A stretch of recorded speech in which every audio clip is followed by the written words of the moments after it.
अरे मैडम, यकीनन उनमें से ज्यादा मुसलमान थे, तो आप कह रहे हैं कि कोई हमला ही नहीं हुआ। तो आप खारिज कर रहे हैं ना आसिम बकार जी, जिसको लेकर इतनी बड़ी लड़ाई है, आप उसी को खारिज कर रहे हैं। नहीं बात, अरे बात तो सुन लीजिए मेरी। हाँ।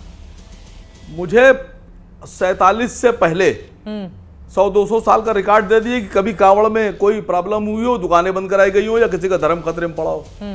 2012 से पहले कोई रिकॉर्ड चित्रादी दे दीजिए, आपको चैलेंज कर रहा हूं। आपकी पूरी सर्वे टीम को चैलेंज है।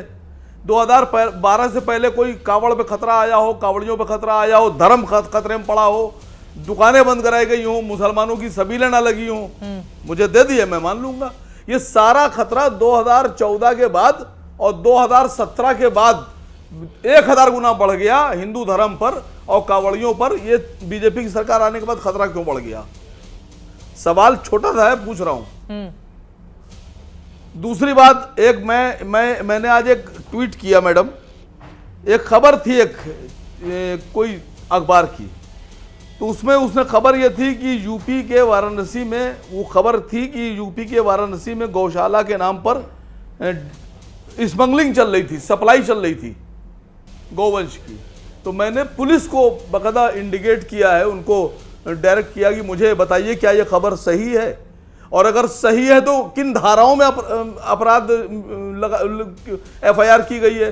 कोई जवाब नहीं आया। मैंने सभी चैनलों को, उसको आपको भी मैंने उसमें बकायदा वो किया है, टैग किया है कि चित्रा जी आप ही बता दीजिए, बाकी और बताइए कि क्या इस तरह की खबर कोई है, और अगर खबर है हाँ तो जो लोग हैं, नहीं कौन लोग हैं, अगर झूठी खबर है तो जिसने खबर चलाई उस पर मुकदमा होना चाहिए, और अगर सच्ची खबर है तो देश को मालूम होना चाहिए कि कौन लोग हैं जो गौशाला के नाम पर गौ तस्करी कर रहे हैं। हाँ। और गाय तस्करी होकर कहां जा रही कर रहे हैं, उनके खिलाफ कड़ी कार्रवाई होनी चाहिए। में 1 किलो गोश्त चेक कर लेंगे आप। ना, लेकिन मेन मुद्दे पर आ जाते हैं, फिर वही सवाल, ये हिंदू मुसलमान बनाने की जो कवायद है, मीट तो हिंदुओं की दुकानें भी हैं उसकी, फिर यही कह देना कि नहीं मुसलमानों को टारगेट किया जा रहा है। योगी और मोदी सरकार तो चुन चुनकर इन्हीं लोगों पर टारगेट करते हैं, उनकी रोजी रोटी मैडम ये सवाल नहीं है। तो नहीं है ना? क्यों नहीं सवाल है? नहीं सवाल ये नहीं है।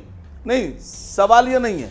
सवाल ये है कि 2012 से पहले क्या सब कांवड़ खतरे में थे या सबके धर्म भ्रष्ट हो गए थे? विजय शंकर जी इसका जवाब देंगे, उसके बाद बाकी लोगों के पास आऊंगी मैं। 2014 के बाद, 2012 के पहले वो कह रहे हैं कांवड़ यात्रा तो बड़े शांति से अच्छे से चलता था। विजय शंकर तिवारी जी, बीजेपी की सरकार आई उसके बाद इस तरह के हालात बन गए। चित्रा 2-3 हाँ बिल्कुल बहुत सारी बातें आसिम वकार ने बोला है।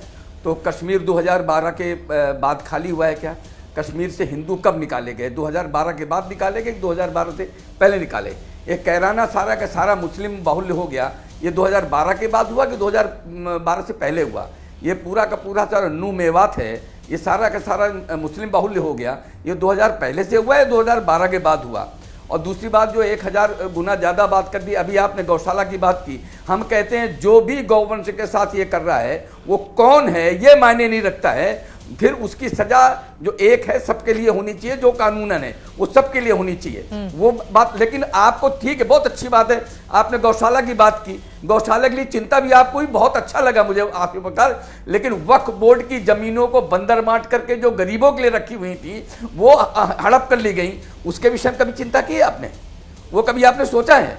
तो ये मैं केवल इतना कहना चाहता हूं चित्रा जी कि 2012 के बाद हिंदू आवाज सुनाई पड़ने लगी है।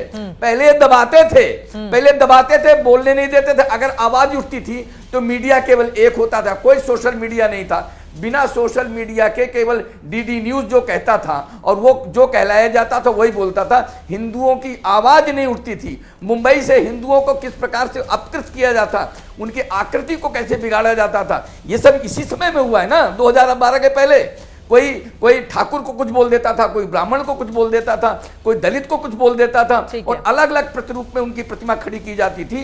ये कब 2012 के बाद हुआ है क्या? हाँ, मतलब आपका ये कहना है कि मुस्लिम तुष्टीकरण की नीति की वजह से 2012 के बाद आज आवाज उठ रही है, हिंदुओं की आवाज नहीं सुनी जाती थी।